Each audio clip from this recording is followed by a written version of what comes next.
Assalamualaikum Bu April. Waalaikumsalam Bu Iin. Sehat selalu. Alhamdulillah. Semangat terus.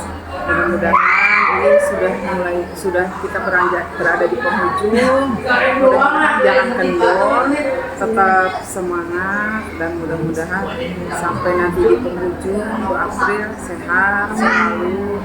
Jangan ya Allah berikan kesehatan terus ya. Bu April, Bu Iit ingin di pendampingan individu ke-5 ini ingin mengingatkan terlebih dahulu bahwa saya kemarin 1 bulan yang lalu kita sudah mempelajari ya modul 31, 32 dan 33. Ya. 31 itu pengambilan keputusan berdasarkan nilai-nilai kebajikan ya. Terus ada 9 langkah dalam tahap pengajuan. Yang pertama nilai-nilai saling bertentangan, siapa yang terlibat, fakta-fakta yang relevan, uji legal, uji regulasi, uji institusi ya. Terus yang kelima pengujian paradigma ya, benar atau salah. Terus yang keenam melakukan prinsip resolusi. Ketujuh ada investigasi ya.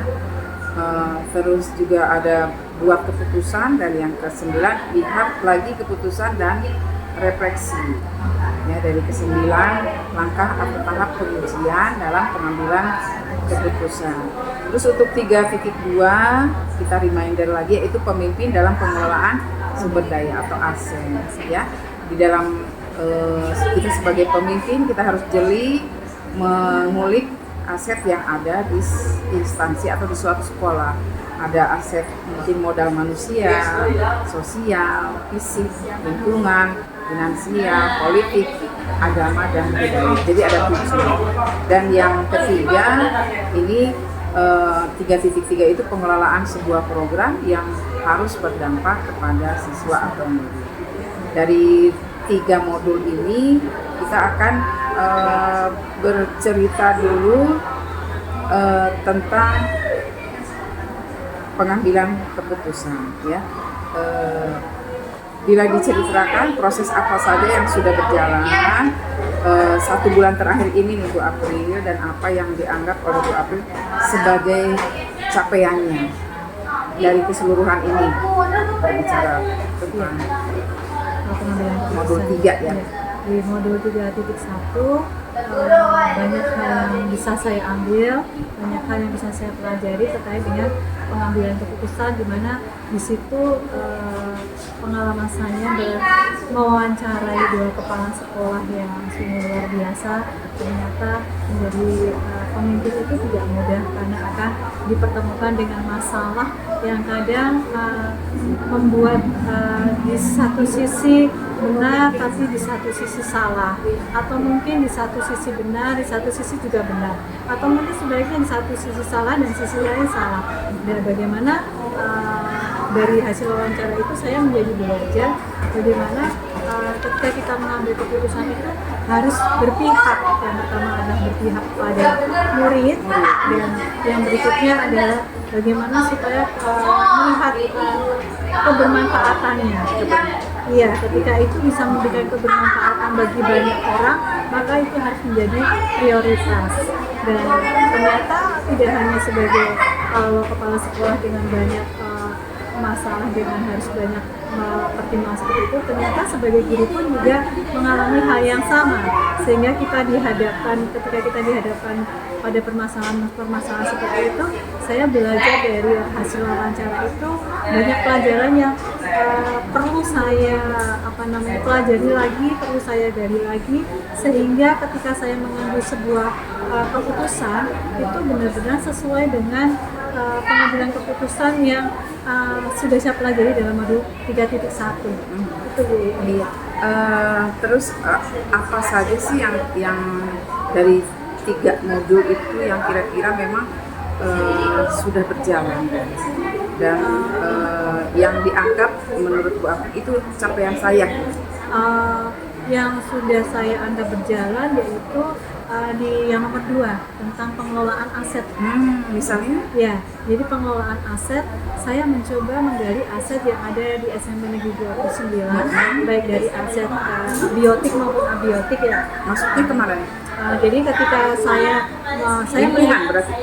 ya dari segi aset yang biotik itu dari warga sekolah, guru, saya membaca di sini banyak guru-guru muda yang punya potensi. Oh iya, berarti dari segi manusia ya? Iya, sumber daya manusianya. Kemudian dari segi sarana prasarana, walaupun saya ibaratnya sampai 29 itu masih sementara menumpang, tapi itu tidak menjadi kendala untuk kita bisa melakukan pembelajaran kurikulum merdeka yang senantiasa berpihak pada murid. Dan itu saya lakukan. Kemudian dari 3.2 itu alhamdulillah saya sudah mencoba menggali aset teman-teman, kemudian saya mengajak teman-teman untuk berkolaborasi. Dari situ muncullah akhirnya saya membentuk Kombel di SMP Negeri 29 dengan nama Kombel Kiper, yaitu kolaborasi pintar. Dan alhamdulillah Bu, ini sudah berjalan pada pertemuan yang keempat kemarin. Kita berjalan setiap minggu sekali di hari Kamis. Saya memberikan kesempatan kepada teman-teman karena saya yakin mereka punya potensi. Jadi kita jadwalkan, kita beri kesepakatan, kita jadwalkan mereka untuk masing-masing mengambil posisi sebagai narasumber. Ketika mereka terjadwalkan untuk memberikan sebagai narasumber, maka alhamdulillah responnya baik. Mereka mempersiapkan segala sesuatunya dari breaking, kemudian pembuatan PPT, kemudian dengan metode pembelajarannya, kemudian bagaimana teman-teman bisa berbagi dengan teman-teman yang lain. Alhamdulillah teman-teman yang lain pun responnya luar biasa, sehingga yang tadinya saya hanya terpikir saya mengajak dulu awalnya karena saya khawatir ada teman-teman yang kurang menyambut ajakan saya. Jadi saya terpikir awalnya saya hanya mengajak ketua rumpun mata pelajaran yang berarti kan jumlahnya sekitar 11 ya Bu ya, karena 11 maraton. Tapi ternyata melebar. Jadi semua guru akhirnya ikut Bu. Tapi saya akhirnya ini gimana, mau kita lanjutkan hanya sebagai ketua rumpun saja yang kita ajak dulu sebagai pilot project, ataukah teman-teman guru yang lain biarin aja Bu, yang lain juga ikut, yang lain juga belajar. Kan ini sifatnya juga tidak memaksa, tapi ketika dia ada kebutuhan belajar berarti mereka akan berbagi. Alhamdulillah sudah hampir 1,5 bulan berjalan.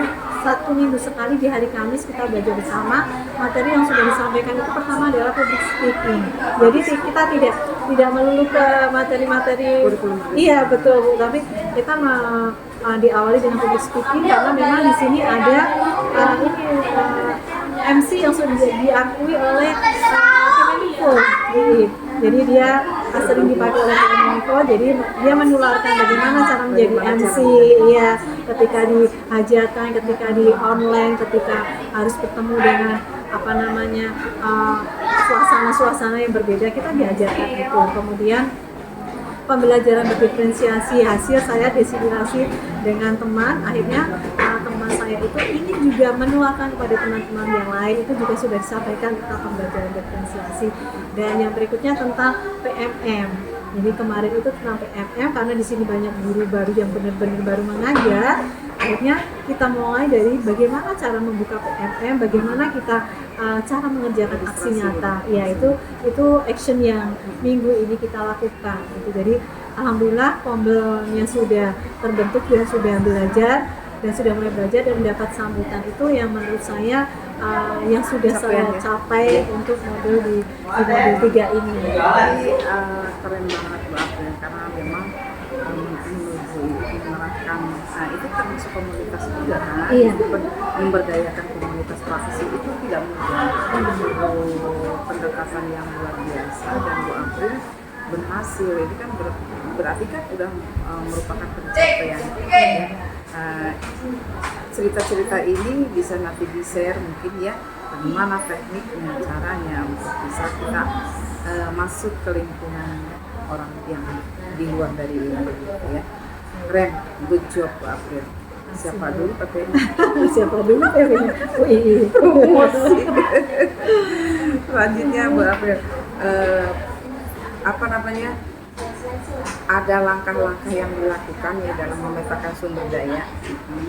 Apa yang Bu April ditemukan ketika melakukan proses pemetaan sumber daya. Jadi manakala tadi kan modal manusia, nah itu kenapa misalnya nggak mengambil modal agama, politik atau apa gitu. Ketika sudah mengetahui. Ya, jadi saya membaca. Kenapa saya memilih sumber daya? Karena saya membaca di SMP 29 yang kita benar-benar dari sekolah masih baru, kemudian gurunya juga benar-benar baru mengajar. Ini menjadi kesempatan buat saya untuk mengajak mereka, yuk kita belajar. Dan itu memang, dan itu ternyata mereka butuhkan sekali karena memang mereka belum punya pengalaman sama sekali, sehingga saya butuh dan teman-teman juga butuh. Akhirnya kita saling sambut simbiosis mutualisme banget itu. Dan alhamdulillah masih fine-fine aja, tapi saya berharap berdoa mudah-mudahan mereka tetap semangat dalam belajar. Menjadi PR buat saya bagaimana supaya mereka tetap merasa nyaman untuk tetap belajar, itu PR saya. Nah, ketika Bu April kan sudah menemukan tadi ya capaiannya dan mengetahui harus apa yang harus kita tahapannya yang boleh di-share, apa yang bisa ada perubahan apa dan ada pencapaian apa dalam yang saya rasakan dari kegiatan itu, refleksinya luar biasa dari teman-teman. Jadi ini pun langsung kita action Bu. Jadi ketika kemarin kita materi public speaking, akhirnya kita langsung praktekkan dan kita berikan kepercayaan dalam momen-momen seperti ini. Kebetulan di belakang kita sedang mengadakan pesta demokrasi, itu kita langsung terjunkan teman-teman yang benar-benar kemarin ikut. Kemudian untuk PMM, karena PMM itu ceritanya teorinya baru, materinya baru kemarin, targetnya dalam minggu ini teman-teman yang kemarin ikut dalam Kombel, berarti minggu ini harus sudah menyelesaikan setidak-tidaknya satu topik di PMM itu sudah biru semua dan aksi nyata tinggal menunggu sertifikat begitu. Alhamdulillah itu direspon oleh teman-teman. Alhamdulillah ya, itu kan juga memajukan rapor pendidikan. Iya. Terpikirkan. Iya betul. Jadi selain PMM juga Bapak Ibu guru mendapat pengetahuan tentang speaking, tentang kurikulum merdeka. Iya, S-breaking kan otomatisnya mereka itu udah berganti lagi. Jadi kalau udah 4 kali pertemuan berarti kita udah dapat 4 S-breaking nih. Nah sekarang ketika Bu April menjalankan yang tadi itu ya, dari sumber sumber daya ya, aset. Nah itu apa yang Bu April melakukan identifikasi nggak? Terus juga kira-kira apakah ada kendala atau tantangan? Iya, yang identifikasi yang saya lakukan pertama itu tadi, karena mereka benar-benar guru baru dan sepertinya saya merasa bahwa saya perlu mendampingi mereka. Saya perlu merangkul mereka untuk bisa saya ajar, sehingga muncullah saya keinginan untuk membentuk Kombel. Akhirnya terbentuk itu. Kemudian setelah saya identifikasi, saya mencoba menawarkan kepada teman-temannya kurikulum dulu, kurikulum menyambut. Kemudian saya melebar ke mengumpulkan teman-teman yang ketua rumpun mata pelajaran. Ternyata mereka menyambut baik juga.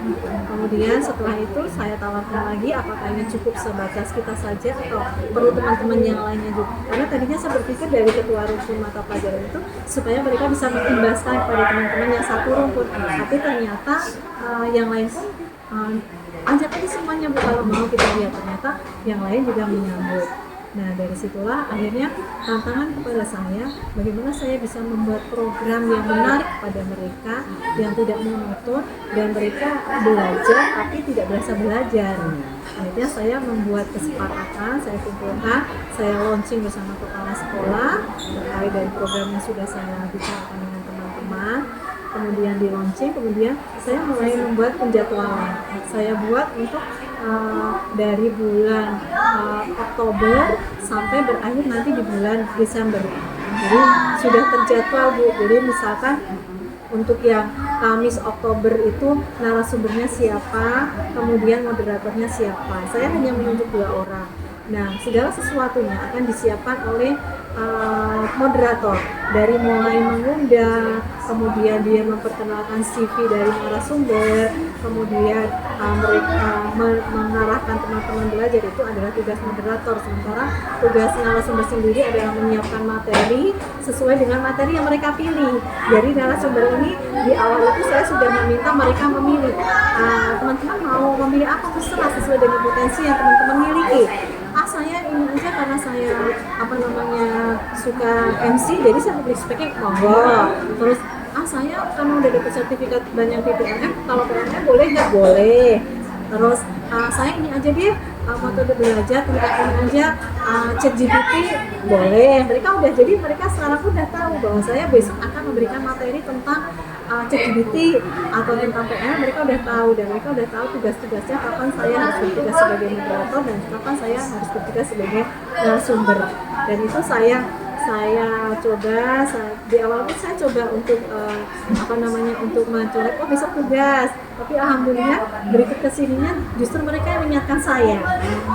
April besok saya jadi narasumber ya, oh iya jangan lupa bikin undangan. Artinya berarti saya menilai bahwa tindakan saya berarti mereka merespon niat baik saya, dan ternyata mereka teman-teman juga mau belajar. Artinya ketika mereka tidak mau belajar, mereka tidak akan mencolek saya, tidak akan mengingatkan saya. Itu mungkin luar biasa Bu April. Kita break dulu ya. Baik Bu April, kita lanjutkan kembali. Iya, sekarang Bu Ii ingin menanyakan, ketika Bu April memetakan ya tadi sumber daya manusia itu, bagaimana perasaan Bu April terkait hasil dari yang Bu April olah itu? Di luar ekspektasi saya, Bu. Iya, karena saya di awalnya pesimis ya. Pesimis karena pertama saya adalah orang yang belum lama di sini. Di sini saya bertemu dengan otomatis para senior di sini adalah orang yang punya pengalaman yang lebih, punya kemampuan yang lebih, dan pastinya saya akan meminta saran kepada para senior. Sehingga ketika saya mau mencoba pun saya akan konsultasi selalu, karena saya pastinya sering mendapatkan arahan beliau, dan saya pesimis karena apa bisa yang saya mengajar teman-teman yang walaupun teman-teman menolak, tapi mereka otomatis lebih lama dari saya. Tapi ternyata makanya saya di awal itu ekspektasi saya sebenarnya target saya hanya guru ketua rumpun mata pelajaran di ada sekolah ketuanya saja. Tapi ternyata di luar ekspektasi saya, ternyata semua guru berkenan mengikuti apa yang sudah saya programkan dan sudah saya sosialisasikan kepada teman-teman begitu Bu. Jadi artinya di sini Bu April sudah melakukan pemberdayaan dari bidang aset ya. Iya. Ya. Nah, ketika Bu April menyusun program dari aset tersebut ya, nah butuh komunikasi dengan kepala sekolah tentunya ya. Komunikasikan terlebih dahulu. Iya. Nah, ada kira-kira ada hal lain nggak yang dijadikan potensi atau unggulan yang belum tergarap di sekolah ini untuk memaksimalkan potensi sekolah ini? Ada Bu. Jadi kalau yang tadi komuk itu memang mungkin awalnya juga dipaksa juga ya, karena mungkin ada arahan dari pengawas, mungkin pengawas juga ada arahan dari Firdas bahwa masing-masing sekolah harus membentuk kombel. Akhirnya kepala sekolah mungkin akhirnya memanggil saya untuk terus silakan bentuk kombel, saya silakan semuanya Bu April. Itu menjadi PR buat saya, karena saya juga waktu itu belum sampai modul ini ya Bu ya. Akhirnya saya juga belum kerjakan gitu, karena saya harus bagaimana, saya mulai dari mana, apa yang harus saya gali, saya belum tahu mau cara memulainya tuh, untuk awalnya itu belum. Akhirnya sempat off karena saya tidak tahu harus mulai dari mana. Nah, setelah saya mendapatkan beberapa modul yang saya pelajari, pas banget saya mendapatkan modul dari CGP. Akhirnya saya terinisiatif dan akhirnya berjalan. Nah, kemudian memang mungkin saya kondisinya harus dipaksa kali ya Bu. Akhirnya yang kedua ini pun saya juga dipaksa setelah saya mendapatkan tugas dari LMS tentang demonstrasi kontekstual, bahwa saya harus punya program yang menggali tentang keterbukaan pada anak ya Bu ya. Dan itu saya sudah menyusun program yang akan saya sosialisasikan bersamaan dengan kegiatan bulan bahasa di hari Selasa dan Rabu minggu depan. Program yang saya susun adalah aku itu adalah ajang karya digitalku.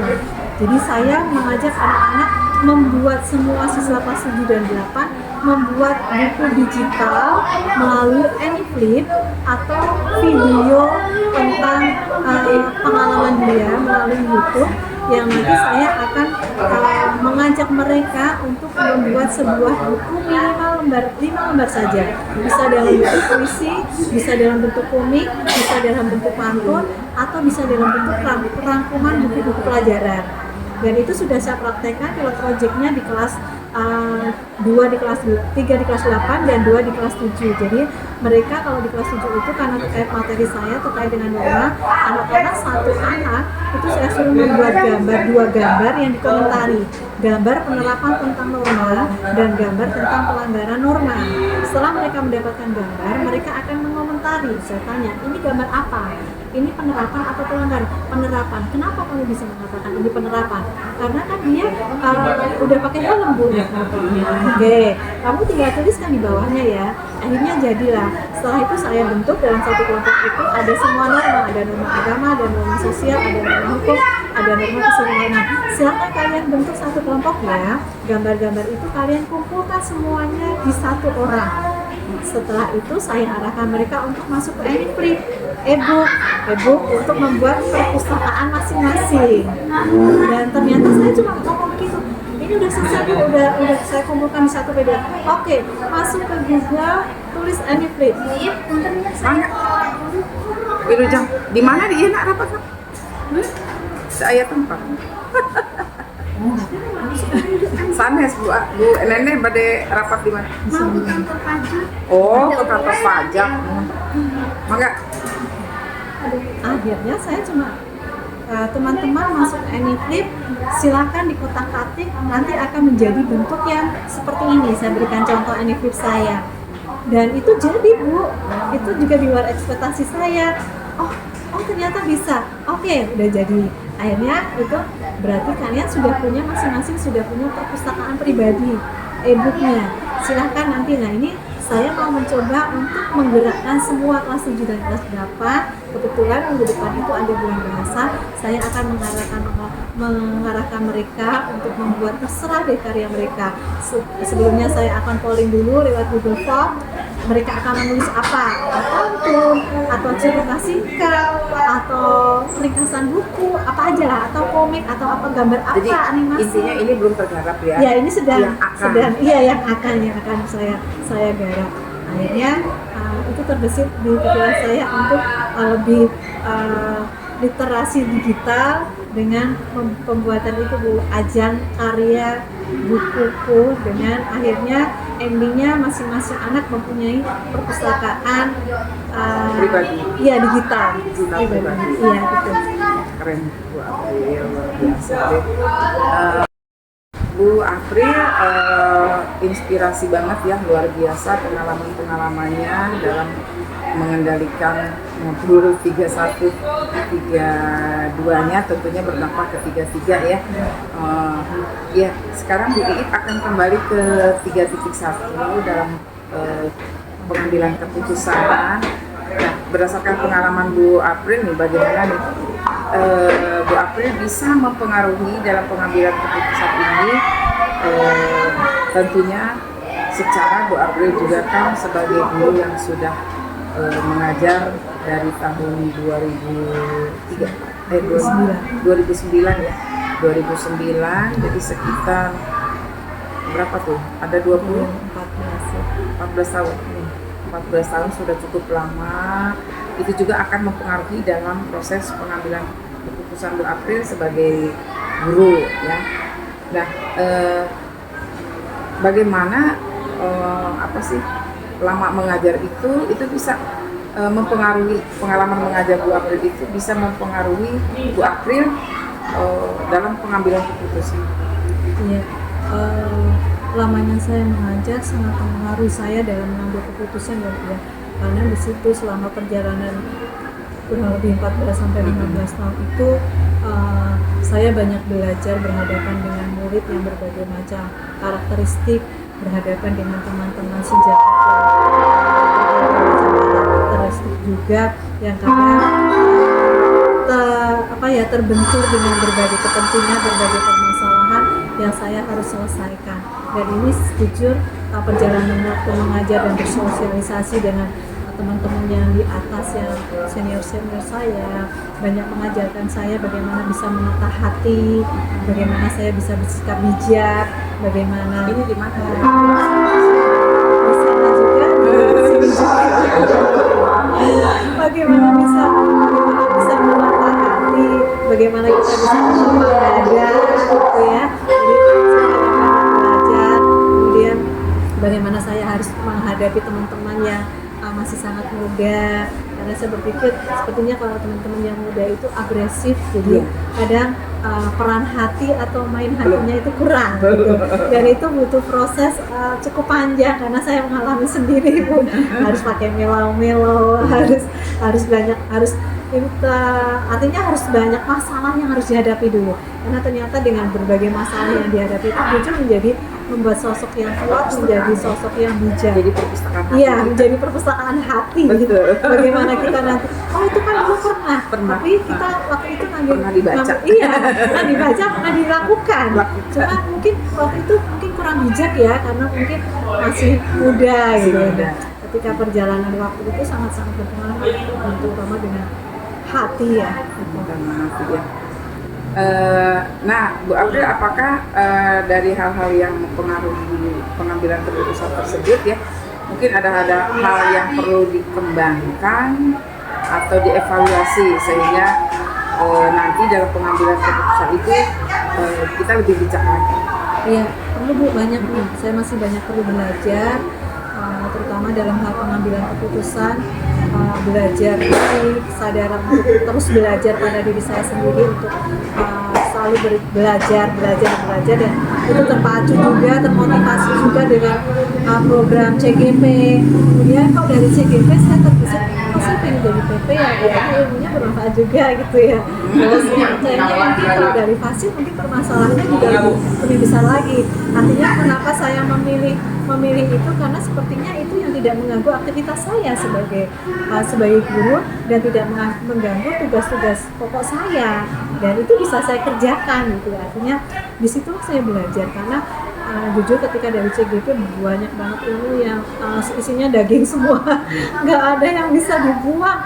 Kayaknya sayang banget, makanya saya udah habis 3 buku untuk saya menuliskan apa yang saya pelajari. Bu, itu nggak bisa kata-kata.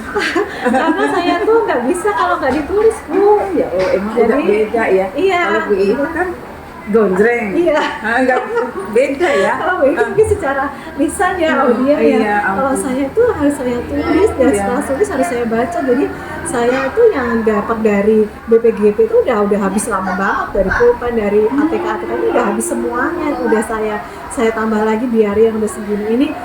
Itu pun sampai modul 3.3 udah habis separuh. Artinya ini adalah ilmu yang harus saya simpan dan harus saya terapkan. Tidak saya setelah CGP ini selesai, buku itu saya taruh, catatan saya taruh, nggak ada gunanya. Jadi di lembar yang portofolio ya Bu ya, yang portofolio digital itu juga saya simpan. Tapi ketika saya simpan di situ, saya tidak merasa belum mendapatkan ilmu sebelum saya tuliskan di buku. Jadi kalau selesai modul 3.3 misalkan sampai sekarang nih, saya udah upload untuk yang kegiatan kemarin recall, kemudian modul-modulnya udah saya simpan dan sudah saya tulis di buku. Dan itu adalah modul, sehingga dari situlah saya merasa bahwa makanya saya itu semangat dengan teman-teman yang nggak mau, yang belum mau. Itu di buku itu ceritanya tentang materi atau tentang materi Bu, tentang materi. Nah, kebetulan kemarin ada kesempatan CBD juga harus nulis, saya tuangkan, tapi itu hanya bagian kecil saja karena kita dibatasi dengan empat halaman, ya 4 halaman saja untuk satu CBD bisa saya ceritakan. Jadi kalau tentang pengalaman tidak saya tulis karena menurut saya tidak akan lupa dengan pengalaman yang saya dapatkan karena saya menjalani. Tapi kalau materi, kalau saya tidak tulis, iya, kemudian aku belajar saya ulang, saya udah kehilangan semuanya. Sementara saya tidak bisa mengandalkan belajar terusnya, daya ingat pasti akan menurun. Itu. Karena itu beliau ya, itu apa? Itu talenta ya, beda-beda. Iya, benar. Luar biasa nih talentanya, ya Allah.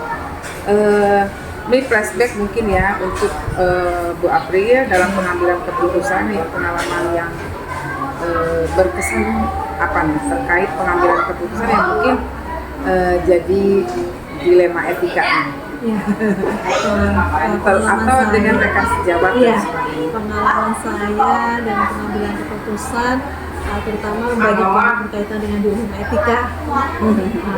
Dan saya juga tidak menyangka bahwa keberadaan saya yang belum lama di sini ternyata disambut oleh teman-teman yang masih muda. Artinya mereka menganggap saya mungkin saya adalah tempat yang cocok untuk mereka curhat.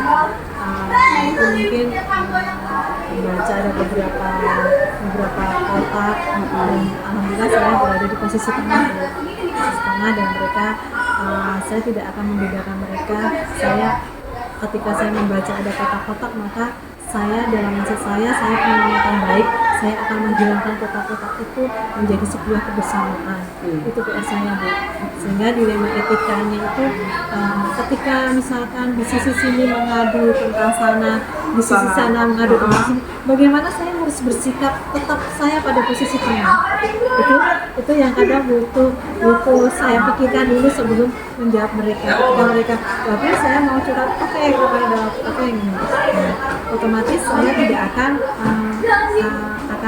mengajak mereka untuk itu tadi, ketika kita semangat saja untuk belajar, semangat saja untuk meningkatkan profesi kita, kompetensi kita, prestasi kita, maka kita tidak akan direpotkan dengan kekurangan orang lain. Kenapa kita masih suka ngucik orang lain? Karena kita belum fokus itu belajarnya belum fokus.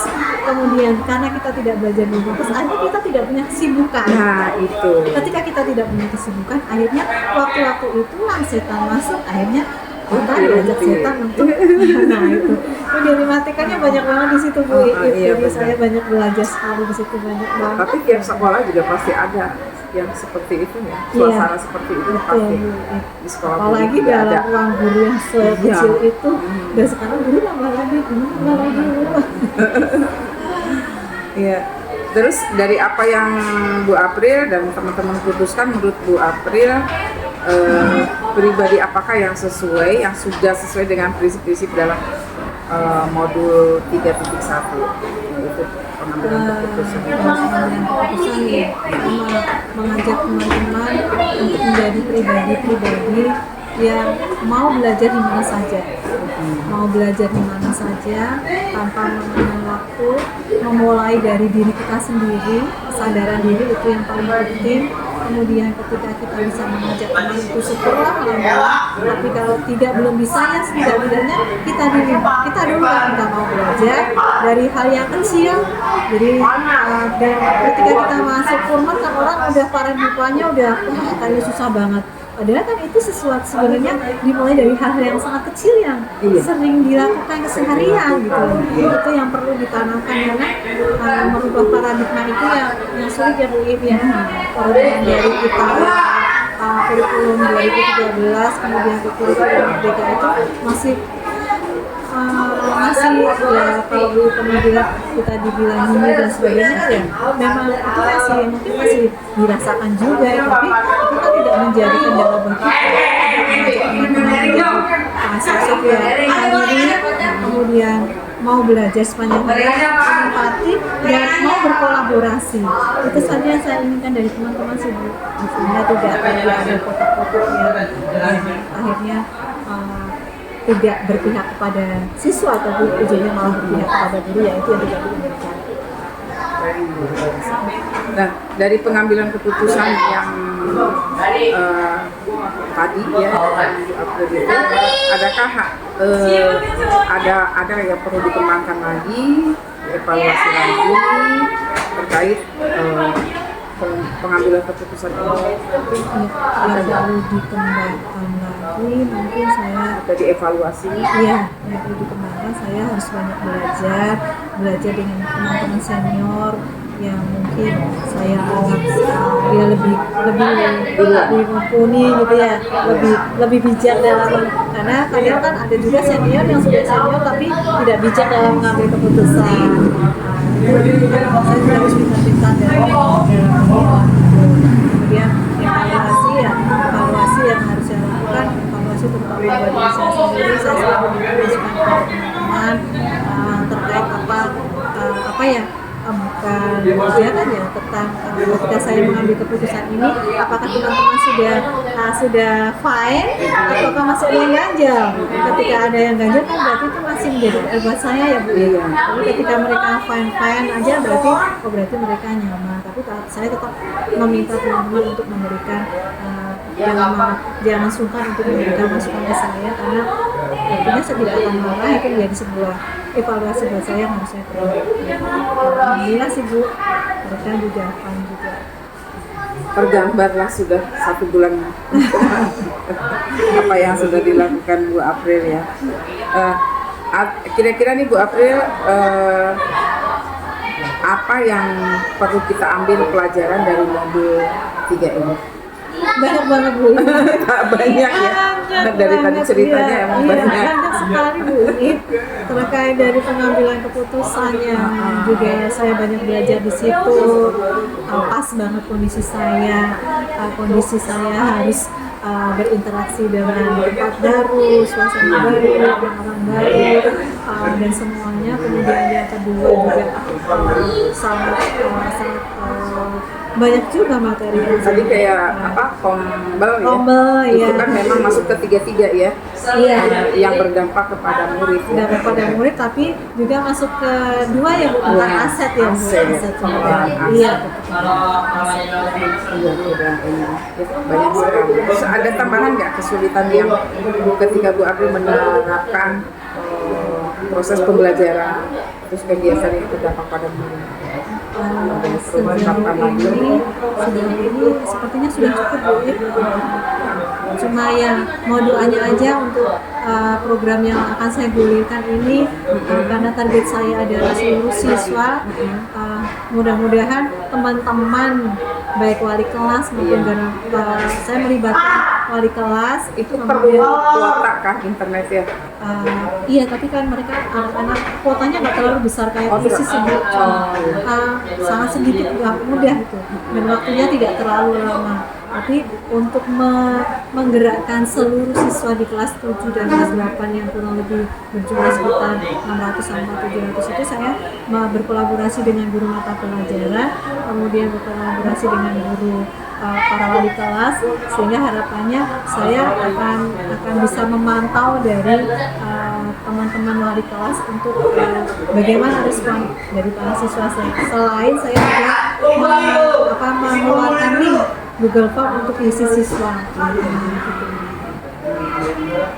Nah, terakhir nih terkait yang sudah Bu April tadi capai ya dari proses pembelajaran modul 1, modul ini semuanya lah, secara keseluruhan selama flashback ke belakang, selama mengikuti program pendidikan CGP ini, bagaimana Bu April proses mengukur ketercapaiannya untuk proses selanjutnya? Ya, proses ketercapaiannya dari sebelum saya mengikuti CGP, jujur ya jalan di tempat. Karena udah lama banget ya Bu, ya dari kurikulum 2013 sepertinya perubahannya tidak terlalu krusial.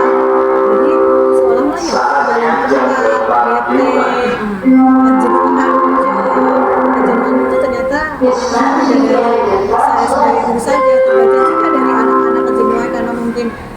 center ya Bu ya, jadi mereka anak-anak juga gini, tapi dengan setelah saya mengikuti CGP dimulai dari pembahasan filosofi Ki Hajar. Nah itu mulai ini kan sebenarnya cuma bedah buku, tapi kan isinya ternyata dikulik-kulik ternyata kok sampai ke semuanya punya pengaruh yang luar biasa, dan itu menjadi sebuah, itu baru masuk waktu itu baru masuk modul 1 aja sudah berasa udah mulai ya sudah mulai berasa ditampar gitu. Oh ternyata begitu. Iya, Semua betul. CGP cerita itu. Begitu ya Bu. Iya.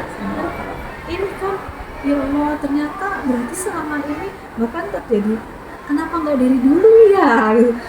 Terus ada merasa juga, nah sekarang anak-anak udah pada gede kan di rumah ya, kenapa nggak dari dulu Kak? Karena kan itu pun bisa diterapkan di rumah ya Bu Ip ya, dari materi-materi yang kita dapat. Karena memang kalau dia dari filosofi Ki Hajar Dewantara kan itu juga berangkat dari keluarga, permasalahan keluarga beliau, kemudian bagaimana, dan itu bisa, dari itu saya terapkan juga di rumah, ternyata bisa, dan alhamdulillah banyak banget. Dan sampai yang terakhir ini tentang aset, pengelolaan aset dan itu pun bisa kita terapkan di rumah, bagaimana kita bisa pengambilan keputusan. Betul, pengambilan keputusan, bagaimana kita bisa mengambil keputusan, bagaimana kita bisa mengelola aset. Kalau mungkin dulu apa-apa nggak ada beli, sekarang coba dulu lihat dulu yang ada, bisa nggak kita manfaatkan semaksimal mungkin pengelolaan aset juga itu. Jadi banyak banget Bu Iin, luar biasa. Makanya Jadi kalau saya nanti ditempatkan di sebuah sekolah yang pojok yang nggak ada apa-apanya, itu kan jadi tantangan. Betul, jadi tantangan. Iya Bu April, Bu Iip sudah mulai tergambar ya, banyak sekali perubahan-perubahan ya dari modul 1, 2, 3 itu, dan proses yang berjalan ya, dan terjadilah perubahan ya dari saat Bu April di awal sampai di tengah sampai sekarang di finish, menjadi sebuah April yang baru, yang kokoh, yang siap mendefinisi dunia pendidikan khususnya di Kota Depok. Ya mungkin di awal juga boleh tahu saya masih berat di sana. Iya. Jawab Masih melo-melo. Udah lagi SMP yang udah jadi siap Bu. Iya, kita tutup dulu Bu April. Ya, demikian pendampingan individu kelima, dan sampai bertemu nanti di pendampingan individu yang keenam di penghujung panen raya di Kota Depok. Sampai bertemu. Terima kasih. Assalamualaikum warahmatullahi wabarakatuh. Waalaikumsalam warahmatullahi wabarakatuh.